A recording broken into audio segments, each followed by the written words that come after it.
My mother-in-law Beth cries out, clutching her stomach. The paramedics soon arrive and carries Beth on a stretcher. Is she your daughter? Can you come with us? Beth then looks at me with a pained look on her face as she clutches her stomach. She's just my son's wife. She's not my daughter. Beth corrects them, even though she looks like she's in real pain. Excuse me, ma'am. But she is your relative, isn't she? Will you just come with us?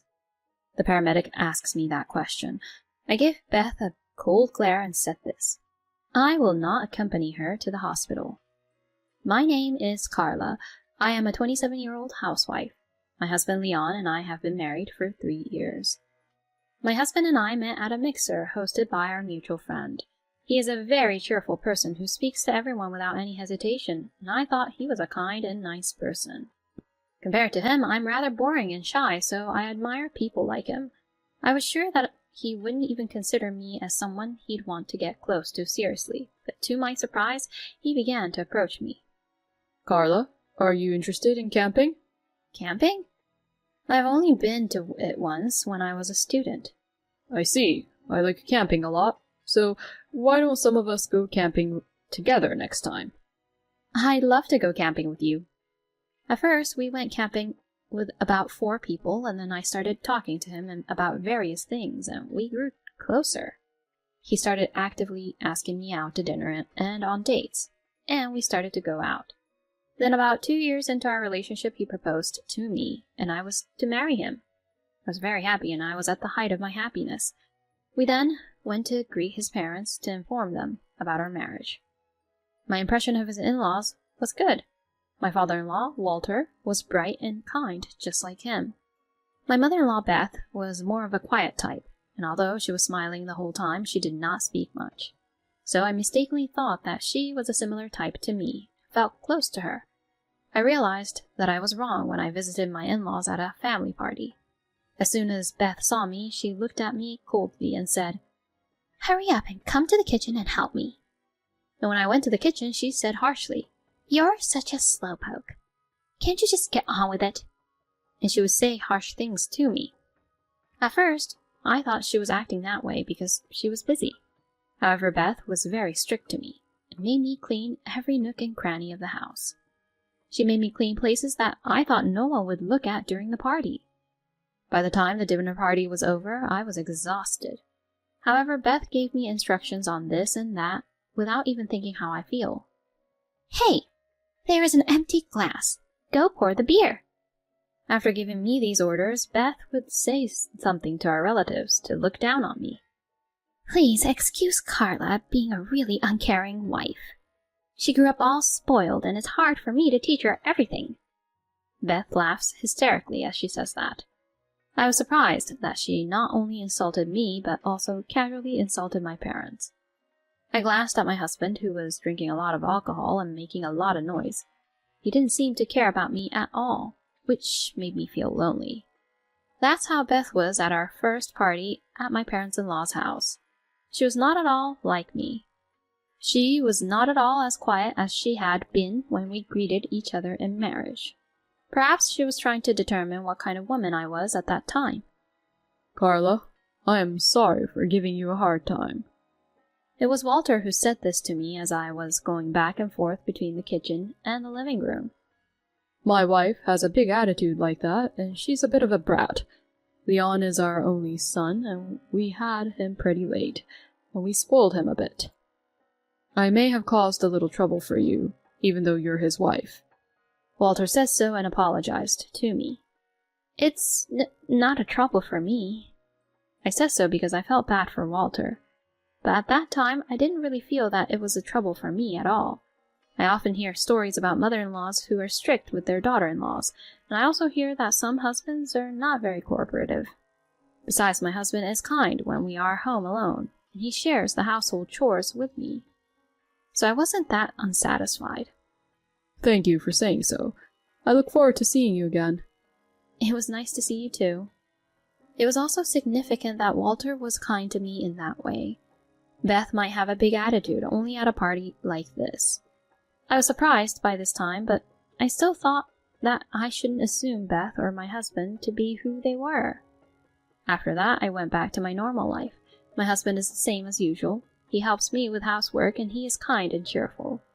My husband was not the type to go back to his parents' house that often. He would return back to his parents at Thanksgiving's, Christmas, or New Year's. So for about a year after we got married, I hardly had anything to do with Beth.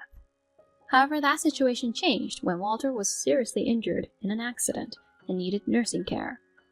We were asked by Beth to move in with her. Carla, my mom said that, and I'm worried about my dad too, so please, can we live with them? My husband begged me. I was surprised because my husband had never asked me that seriously. Walter's condition must not be good. I was also worried about Walter. That is why I agreed to move in with them. But I didn't think it would be the biggest mistake of my life. We moved into my parents-in-law's house and started living together. Then Beth said to us kindly, "Thank you for coming and taking care of us from now on," she said kindly. Just as I was thinking that Beth's attitude was normal, she said to me, "Well then, I want you to do some housework for me right away." "Excuse me?" "Why, you're the wife who married into this house, so it's natural for you to do the housework, isn't it? I want you to vacuum and wipe the floor as soon as possible." "What are you doing? Hurry up and move." "Oh, okay." Beth treated me like a slave right after we started living together, and I became worried about my future at once. Beth was not behaving like this because she was busy with family party, but because she has always been like that. Since then, Beth has been pushing me to do all the housework. I work full-time, so I cannot do housework during the day, but Beth complained and forced me to do an unbelievable amount of housework after I came home from work. When I come home from work, I wash the dishes Beth has eaten for lunch, and then I cook dinner, and clean the bath, and prepare the bath for her, and also clean up the rooms, and the toilet as well. And in the morning, I have to make breakfast in the morning, and Beth even forces me to make my husband's lunch. "Don't make Leon eat something that is bad for his health, like a pre-made meal." She would get angry at me, so I would have to get up early in the morning and cook every day, whipping my tired body into shape. As I continued such a life, my body reached its limits, and the quality of my housework and my work began to get worse. "You slowpoke! You're so slow at anything you do. You really are useless." Beth would abuse me like that. I became more and more exhausted, both physically and mentally. But the saddest thing for me was that my husband did not say anything to me when he saw me in such a situation. On the contrary, since we started living together, my husband did nothing to help around the house. If my husband had helped me with the housework, like he had in the past, it would have made things a little easier for me. But well, if my husband tried to do the housework, Beth might stop him and not let him do it. Still, I wanted him to at least show me that he was willing to support me. I had no choice but to quit my job because it became too difficult for me to balance housework and work, and I didn't think my body could take it any longer. Beth had always grumbled to me about women working in an office, so I decided to quit. I didn't like the idea of being with Beth during the day, but I had no choice considering the burden on my own body. However, my burden did not decrease. In addition to the housework, Beth also forced me to take care of Walter. "Then, please take care of the rest." With that, Beth went out of town for shopping and lunch. I couldn't leave Walter alone, so I did my best to take care of him while doing the housework. Carla, I am so sorry. I didn't think she was that insane and helpless. Walter didn't think that Beth would force me to take care of him, and he was quite shocked. I mean, they were a married couple. It would be natural for him to feel sad if he was treated like that by his own wife. I felt sorry for Walter, so I tried to talk to him a lot while I was caring for him. He told me many stories about his past, memories of Beth, and my husband's childhood. I enjoyed talking with Walter very much, and it was the most relaxing time for me because I was busy with housework. The rest of the time was really tough. Beth still picks on me, and my husband is indifferent. Once I talked to my husband about Beth, but he said, "I'm tired from work," and he never listened to me. He was not kind to me anymore, and like Beth, he complained and ordered me to do housework and other chores. I was considering divorce, but I had already quit my job, and my parents live in a rural area, so I could not go home easily. Therefore, I could not take the decision to divorce. A year passed after I spent those difficult days. Walter was getting weaker and weaker, and he no longer had the strength to continue to live any longer. In contrast, Beth and my husband became more and more demanding, and I just had enough. Then one day Walter said to me, Carla, thank you for everything. You have worked hard enough. You should live your own life now. What does that mean? Leave Leon and leave this house. Huh? You are still young. You shouldn't waste your life in a place like this. But I don't have the strength to live on my own. Leave that to me. Huh? Take the key to this house and leave. This is... I bought the apartment for you, Carla. What? Thank you for taking care of me until now. I'm thanking you for that. Oh, no, I can't accept it. If this continues, Carla, you'll suffer even more. Please, let me thank you. I just want to make sure I don't have any regrets, so please, let me just thank you. Walter. I decided to accept Walter's token of gratitude, and I proceeded to carefully prepare for the move. I sent my belongings little by little so that Beth and my husband would not realize as much as possible. It took a long time, but I was almost ready to complete the move. That was when it happened. On Saturday morning, Beth suddenly started having a very painful stomachache. She had gone out for drinks with her friends the day before, and she had eaten a lot of raw oysters. That must be why she was having that stomachache. Beth cowered down with her stomach in her hands. Then my husband started getting ready to go out. I thought he was going to take her to the hospital, but he was looking kind of funny. Then my husband took his large suitcase and said this to me. Well, I'm off to go camping, so take care of Mom and Dad. I was truly dumbfounded. His own mother was suffering like this, and yet he'd rather go out camping. But I felt it was too much trouble to get angry at my husband, so I said nothing and sent him off. Meanwhile, Beth was on the floor, screaming, Call an ambulance! I had no choice but to call an ambulance for her. The paramedics soon arrived and carried Beth on a stretcher. Is she your daughter? Will you come with us? Beth then looks at me, holding her stomach and looking distressed. She's just my daughter-in-law. She's not my daughter. Beth corrects them, even though she seems to be in pain. Oh, I apologize, but you are her relative, right? Can you come with us? The paramedic asked. I gave Beth a cold stare and said, I will not accompany her to the hospital.